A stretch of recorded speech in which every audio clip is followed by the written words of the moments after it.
گفته می شود فاند بگیران ایرانی که ظاهراً خانم مسیح علی نژاد از بزرگترین دریافت کنندگان در میان اونها هست، سالیانه 65 میلیون دلار کمک دریافت کردند.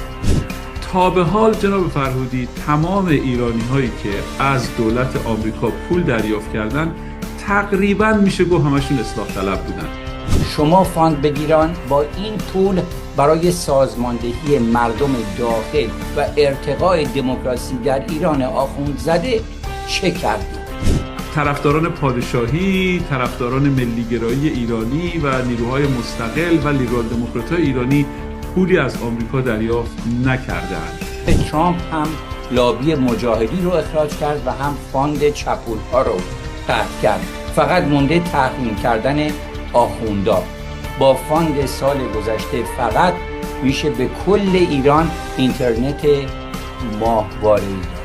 فکر میکنید آخوندها دارن ترامپ رو دعا میکنن دکتر کنگلو برای قطع این فاندها؟ از نظر جمهوری اسلامی قطع دست این بخش از اپوزیسیون بسیار خطرناکه، برای اینکه دست بخش برانداز اپوزیسیون رو قوی‌تر خواهد کرد.